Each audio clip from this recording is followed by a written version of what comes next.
One, two, three, four. Hello, people. I need to Hello, play I'm my talking to music. Jason Barclay, and I really wanted to ask him whether he had had this thing said to him when he wanted to leave, that if he left Scientology, he'd become an absolute failure, because that was said to me, and it's been said to an awful lot of people that I know, and yet they've gone on to have fantastic careers and do fantastic things, and I hear that Jason is doing some fantastic things. So I want to basically welcome you first of all, Jason.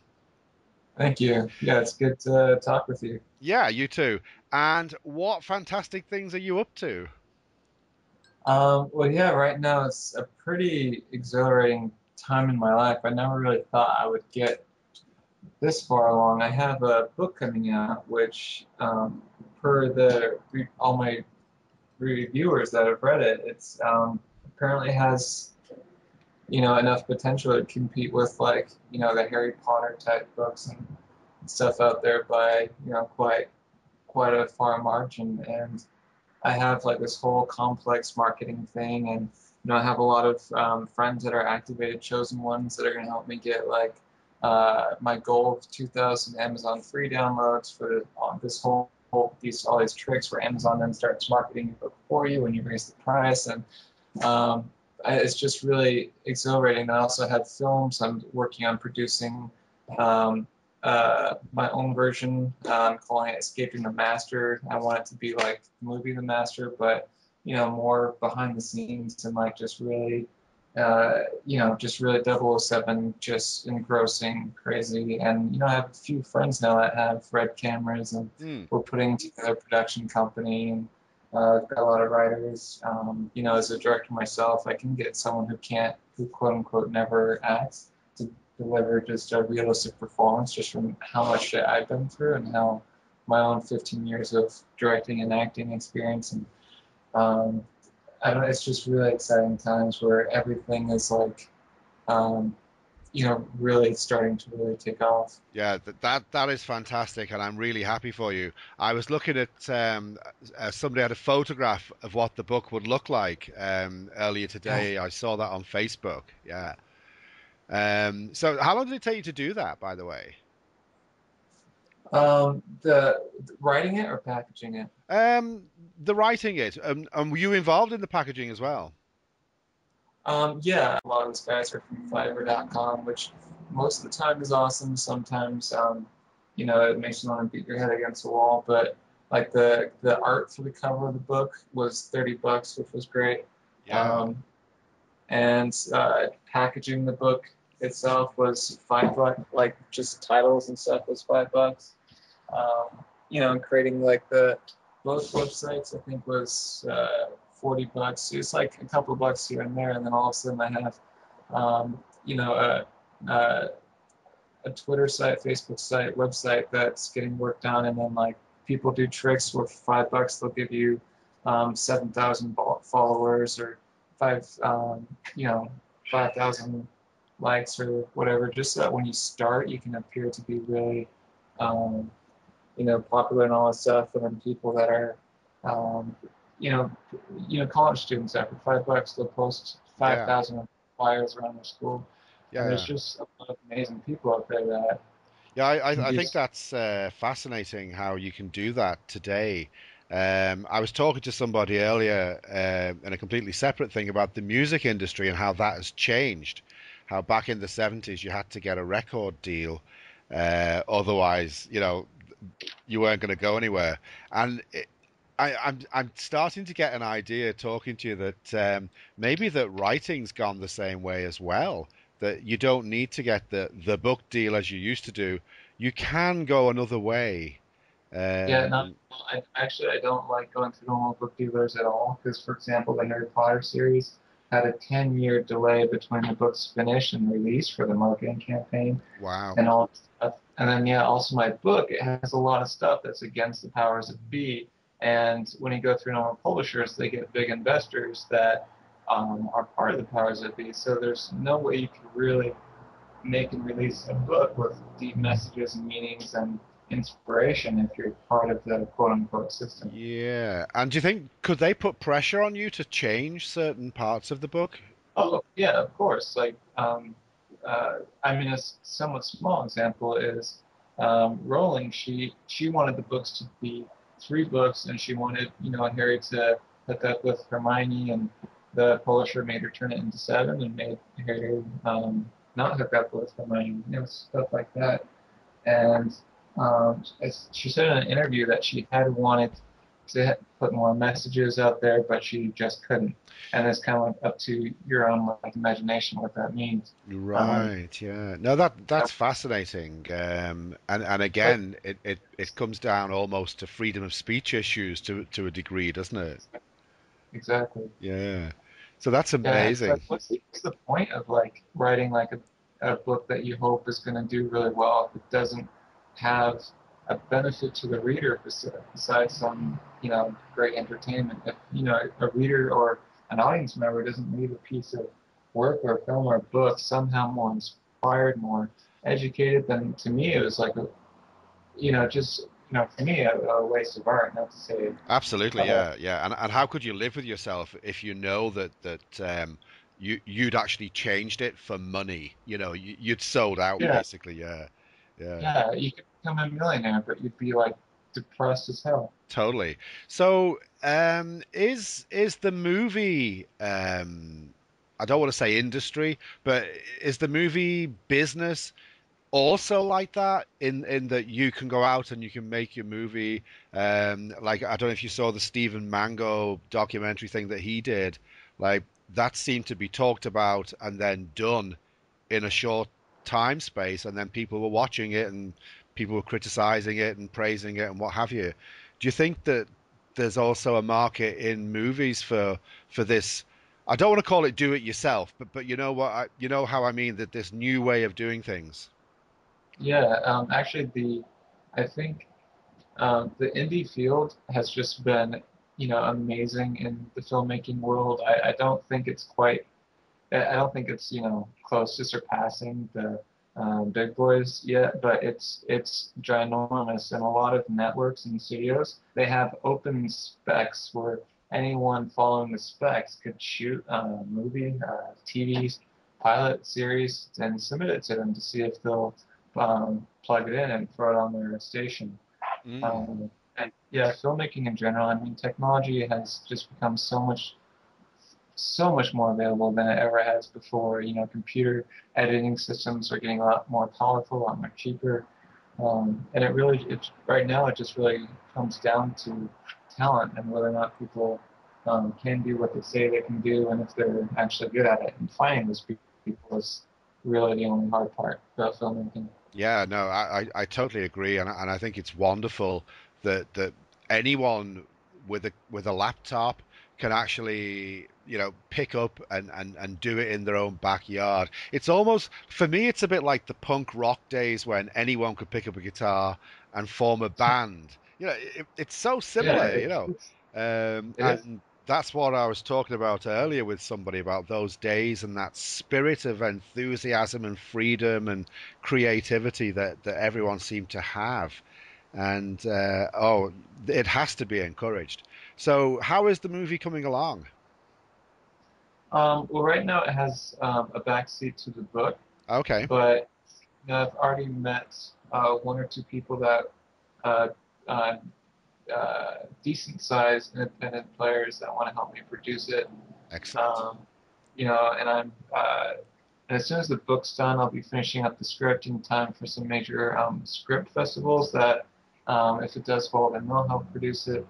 But because when I go to film, especially a short, I can easily get a cast and crew of 40 people together. I can, you know, get, okay, red cameras, and then I can leverage red cameras to get Yeah. so on and so forth, and then attach students from, AFI or other colleges to get free insurance, lighting and grip equipment, and so on. So it's I've definitely, with all the stuff I've learned, it's almost like playing a video game produced. That's one way to put it. Yeah, interesting. Yeah. I was always impressed. I saw an interview with Roberto Rodriguez years ago, and he said, "Just use what you've got." If you work in a car garage, then make your film about that. Use locations that you know, use the people that you know, and don't overcomplicate it and try and make a blockbuster. And I thought that was great advice for people just getting going. Um, Yeah, it's like yeah, just find something that moves you and mm. find Absolutely, totally, yeah. I saw a clip yeah, of your one promotional clip, and I was very impressed with a lot of aspects of it. it's, So I'm really looking forward to this when it comes out. yeah, Uh, the movie's guys. The trailer was like it was all right, but there was a lot of mistakes, especially with some you know funny enough on that our sound guy man he I wouldn't say he had Down syndrome, but he started the day off by getting into a fight with one of the teachers. oh And, wow. yeah, and she called the cops and like 8 other professors. And he recorded the whole day at negative 50 dB, which is like what you'd record someone yelling, because the first thing we shot recorded was someone yelling. So the rest of the sound is like you can't. It's not just not quite clear. Yeah, Yeah, yeah. so The many what would you call on that? that. Teething troubles that you'll iron out as time goes on. Yeah.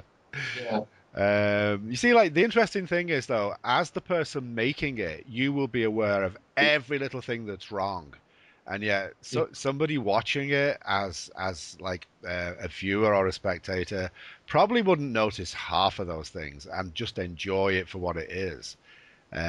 You sound a bit like a perfectionist to me, Not that that's yeah. a Well, bad thing. when I make a film, like my goal is so that by the end of the film or the project, the person is just so freaking moved that they Mm, feel like they the world, or they're just like, holy crap, that's the most amazing thing that I've ever seen. And then all of the imperfections that I see basically chip away at that. Like the tempoing was a little too slow, it's a little off. There's like so many mistakes that I made that yeah, the average person might say, hey, yeah, it's a decent short, but to me, it's like no, all these there's all these things that stopped it from being like amazing. yeah, yeah. No, it absolutely fascinates me. And going back to what I said at the beginning, I'm dying to ask, do you feel now that the Scientology thing is behind you and you've moved on, or is it still kind of dragging you back in some way, or what? Most I've mostly moved on, but yeah, it's pretty funny that that they say if you leave Scientology, you're not only gonna fail miserably, you're gonna like be throwing away your eternity into like Mm. eternal darkness and pain and uh, and the darkest possible image you can give someone. I mean, most people leaving a religion, you've got like one life to worry about. Leaving Scientology, they make you believe it's like your eternity being thrown away, and everyone's eternity. But the most crippling thing for me was how they make all of your friends leave you. I got a lot of Facebook Yeah. messages. I still have them saying, "Hey, they're telling me I'm not allowed to talk to you anymore." And I'm like, "Geez, if that isn't liberal, I don't know what is." Yeah, and can you believe the people that actually go along with that? If someone told you not to talk to someone, like what? Come on. I don't know about you, but I always make up my own mind about people. It's Um, amazing how they use um, like the ultimate bait and switch, especially in Scientology, where they get you to believe in like these fundamentals, and they get you to believe like that all the rest is done with the same scientific attempts, and whatever they do and say, therefore must be um, the greatest good and all that. And they really yeah, use your belief, your love, your openness to trust to the extreme, and it's amazing because they think they're the only ones saving the world and all this. So all the things that they do to extort money, rip families apart for the sake of getting more staff members, to them it's a small price to pay. yeah. For me, that was one of the hardest things about waking up was realizing that your urge to make the world a better place had been taken and used, and just to make money. And I It's, still feel sick when I it's think about that now, you know? yeah, I mean, to spend so much time in the church, openly loving, openly trusting, Yeah, going, sacrificing for your friends, for the church, and then you wake up one day and you realize that you were a fool, yeah, and yeah. not only that, but now all of your friends left you, and it's so crippling. It's impressive, and just day by day, for while I was writing the book, I was so depressed. I only had 2 to 3 hours working hours a day Okay. to. But as I got further and further along in the book, I started feeling better and better, and then it's just amazing how crippling it is to Mm. Oh go yeah. through something. There's no And that's question. also I'm not sure if I want to call the movie Escaping the Master or just something along the lines of like the prisons of belief, or and just really touch on how dangerous belief is without subjective thought, in Yeah, general, not just psychology. So it's definitely something I'm working pretty hard on in the script. that would be a good approach, wouldn't it? Really. Yeah, it's interesting as well that like although you do tend to get trapped into Scientology, the answers or the clues to get yourself out are actually there at the same time. I mean, Hubbard himself said, "Look, don't listen," and you have to do that to get out. You know. Yeah, it's amazing. It's like half of the Scientology material tells you to, um, I mean, it tells you something's really, really wrong in many, many ways. And um, there's like extreme flag orders, where I Yeah, don't want to give specifics, but Ron said if blah and blah happens, then yeah, yeah, some, yeah.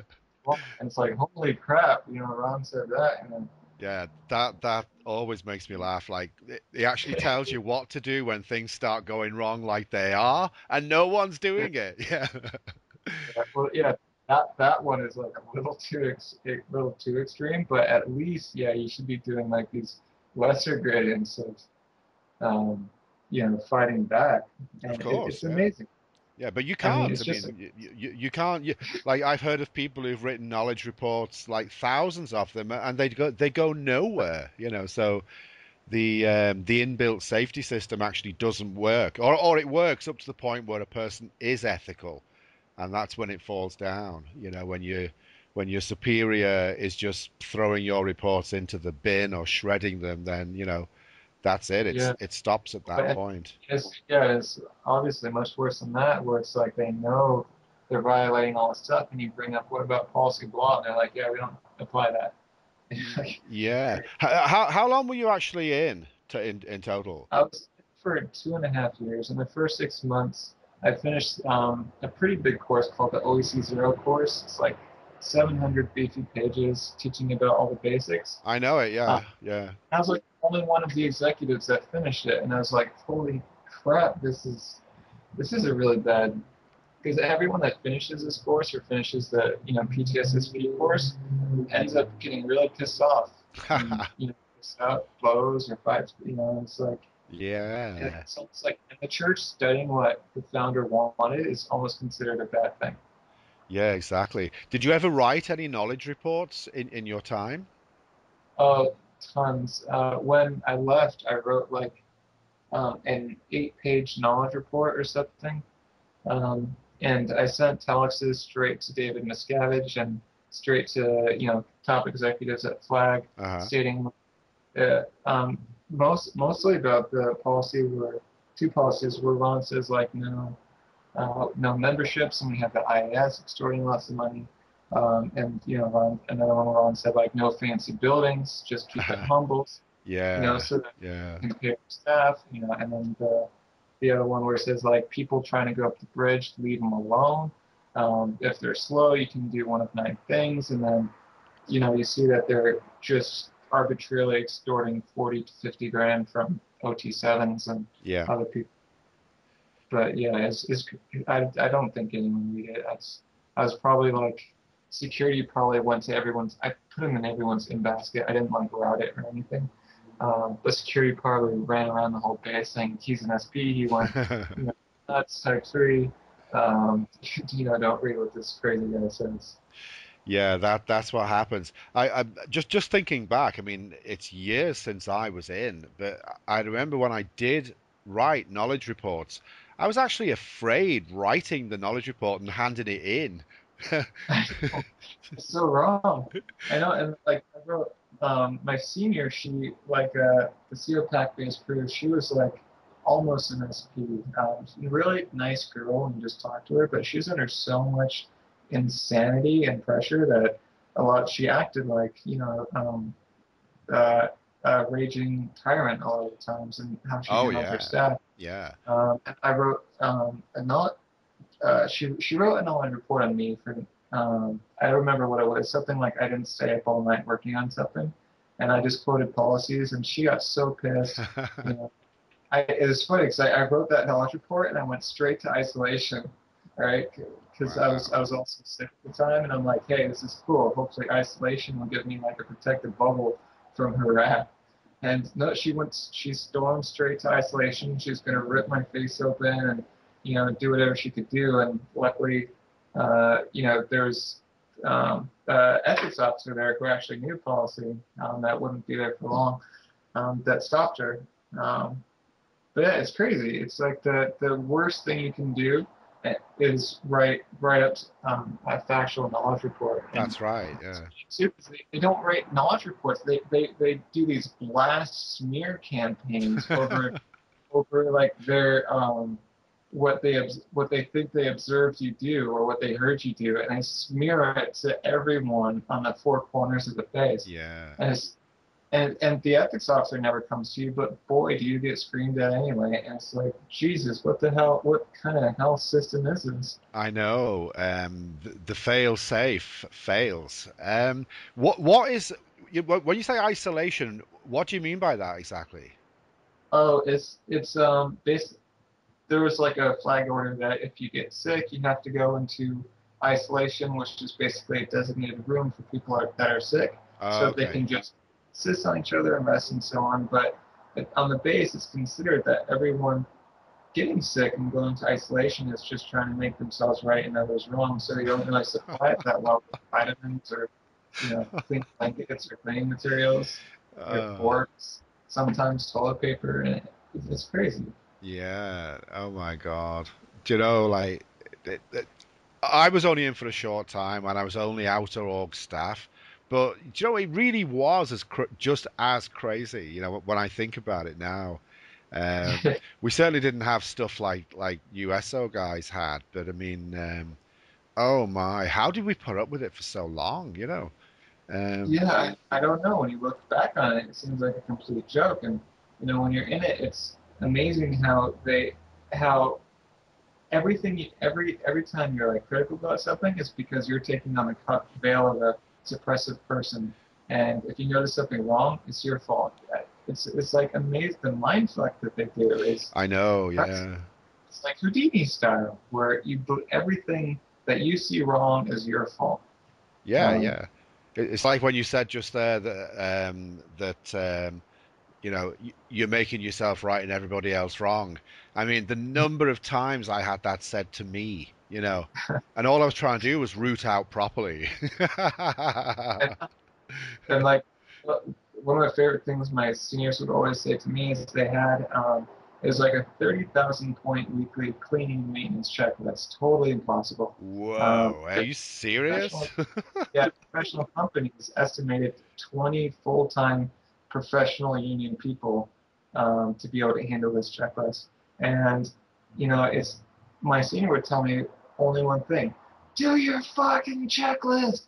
No And I'd be way. following on it one day, but if it wasn't complete, I wasn't quote unquote simply doing it. So and I was like every day, if I didn't complete this impossible checklist, I just get my face creamed off. Oh my And God. Did you say yeah, and 30,000 there? yeah, it's like 30,000? yeah, like part of like one task would be wiping down a toilet inside and out, cleaning it. And so there'd be like 30, like roughly 20 to 30,000 points that were needed each week. I myself, I do about like between 5 and 10,000 actions. I'd go so fat, like people would see me walking down the hallway with a 6 foot wide dust mop, um, uh, a duster hanging from my hips, um, one arm like, and the other arm like dusting like different. It was like a microfiber duster and like dusting different surfaces I walked past, Uh, and then between my other arm would be like a little spot mop. So if I came across like a spot, then I could like, and I was like this walking machine trying to, you know, do everything, which was insane. right. So I'm thinking back to the what would you call it? The promotional clip for the movie where a guy was cleaning in a corridor, and I'm thinking, oh my God, was that meant to be you? You know, but Yeah, I won't go into that too much. But I still can't believe this 30,000 checklist. Oh my God. So like yeah, you had this job to do that you couldn't possibly do and got yelled at every day for not doing your job. yeah. It's a Whoa. 60,000 square feet building, and all cleaning actions that date needs daily, all maintenance and paint touch-ups. It's great because I went into this thing having zero training, and they did stupid stuff like they put flat paint on the walls because they didn't want it to look like a hospital. It's like, no, you retards! If you don't want the hallways to look like hospital hallways, then put a lot of shit in them. Hospital hallways have nothing. You Yeah, can't just yeah. pause. It's just totally mind-boggling stuff. And I was doing really dangerous shit, like standing on the top of a 25-foot rickety ladder where one of the legs in the bottom had snapped and was taped back into place. And I'd be Whoa. like changing like tough, um, like UE2 base lights above that they wouldn't turn easy, so you really had to exert, just crazy stuff. Yeah, there's a catalog of people who've been injured seriously, uh, doing things like that, you know. Um, Yeah, the worst part is when they put those people in really unsafe conditions under heavy stress. Not like, oh, you need to work on the 2,000 amp wiring system. Okay, take your time, make sure you get proper. No, it's like it better be done in 5 minutes or you're dead. oh You know, God, yeah, and then they get electrocuted or they get hurt, and then it's look what you pulled in. You degraded being you. You better work harder to make up for yeah, all of this you, making wrong yeah. by hurting you. You're It's just like making yourself right and others wrong by getting electrocuted. exactly, and it's like thanks for the support, guys. Yeah. Oh my God. Like one of the reasons I do what I do is because I just want all the people who are in there to realize what they're in and get the hell out. And I totally want to reach those guys. So that It's so hard because you're so trained mm, that anything that sounds critical is just suppressive, so don't listen. exactly. Yeah, Or yeah. you get guys, if anyone goes outside with like a picket sign, they close all the doors and they stop people from looking. Yep. Um, but when I do that, since I seriously want to, I do want to start here. I seen he came up with it where he wanted to create. Oh no, is either gear or I forget who else might have mentioned it, but the blow bus system, or like buses that drive around saying, if you're ready to escape, hop on. You know, Hop the on the artists, bus. yeah, or just putting those kinds of signs on the top of cars and they drive around during meal times. So that people that do want to escape but don't know how have an option. That's a You know, great idea. That is such a great idea. yeah, it doesn't. It's Yeah. just a sign on top, and it can be like a cute little network, and they can Yeah. keep stats on how many people they rescue. Would you keep driving around though until the bus was full, or would you just like get the hell out of there if you got one? If more people were coming, I'd keep driving around. Yeah, fill the Um, bus. Fill the bus before you go. Yeah. That's a yeah, that's a fantastic idea. I also heard of another way people leaving phones just around by the fence and the goal base so people could reach out and get a phone. You know, um, I, uh, I've heard of all kinds of mad things, but that's a great idea. And where would you see that happening around LA, that area?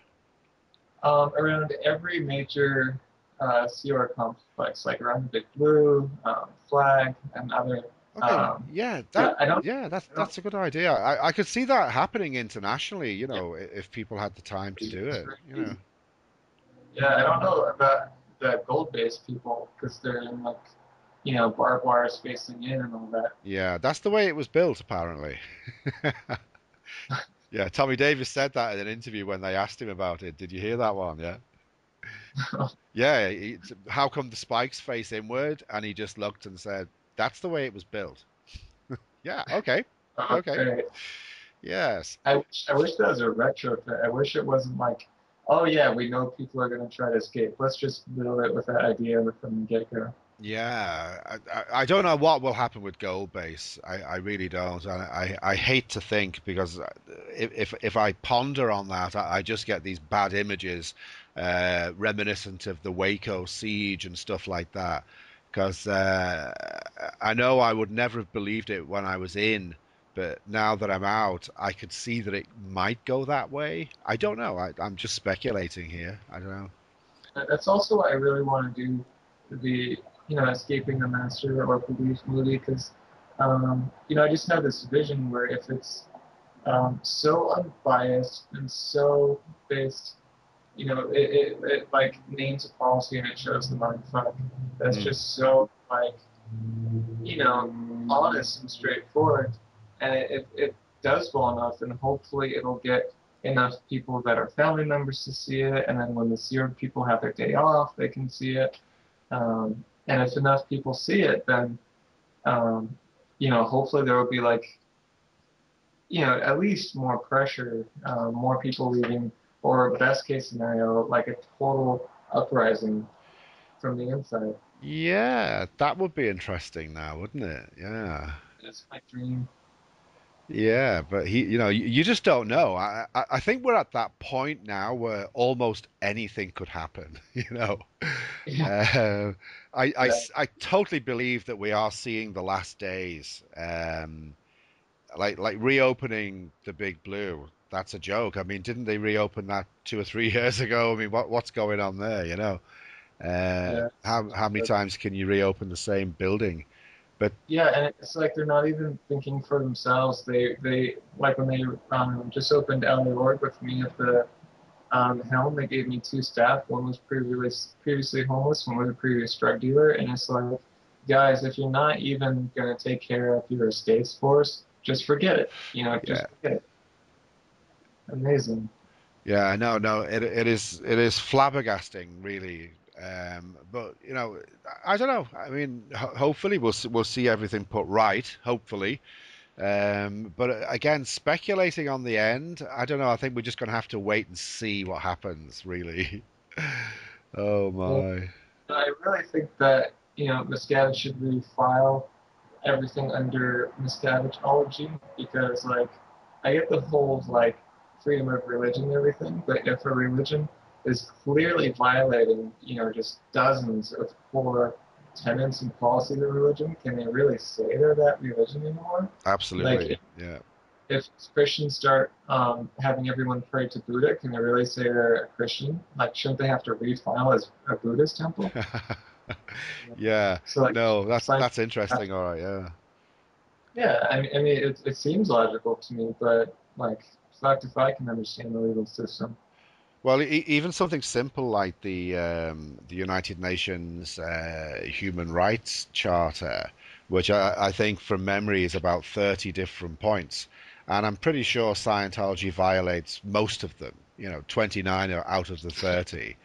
And again, it is just amazing because they then push the human rights agenda with the Youth for Human Rights, Artists for a Better World, and yet they're the ones who are violating the very same human rights. It's amazing, and and yet they think that they're supporting human rights because oh, whoa, oh my. Well, Jason, we've been talking for quite a while there, much longer than I planned that we do. Is there anything that you've wanted to discuss that we haven't discussed? No, I just say like I guess in general to anyone who might hear this or whatever that if you still feel losses or whatever, if you still feel down on yourself, don't like the best revenge. The founder said the best revenge is just to flourish and prosper, and especially if my book starts doing well and I can really help people, and you need help with other stuff, I'll always be there as a helping hand, you know, and I hope like keep stuff like the blood loss systems started and growing, and just like everyone just keep following your dreams and don't let um, assholes like the current Scientology leadership Yeah. um, get you so fixated or just so down that you forget to live. But that's interesting though, because if you do have like dreams, like say whether it be write a book, make a movie, make a record, write a song or whatever, those dreams tend to get taken away from you. Oh, don't be silly. We're clearing the planet. What could be more important? Help us clear the Yeah, planet. Here's your 30,000 piece checklist. Okay. yeah, yeah, and there was a lot of people where they'd have like, a successful warehouse and they'd be making millions of dollars a year and they would have like 200 grand just in money they had set aside to repair infrastructure, and the church would take that for like, something relatively silly that was against policy like the bronze series. And that company ended up shutting down, and it's like they're not even thinking right. If you really wanted the most money, you should let people's businesses grow at least, for Christ's sakes. Yeah, yeah. Well, we have all the answers out here anyway, so Right. in the real world. So listen, it's been great talking to you, and I definitely do want to catch up as things develop and you go on to become the success that you deserve to be. Thank you. to be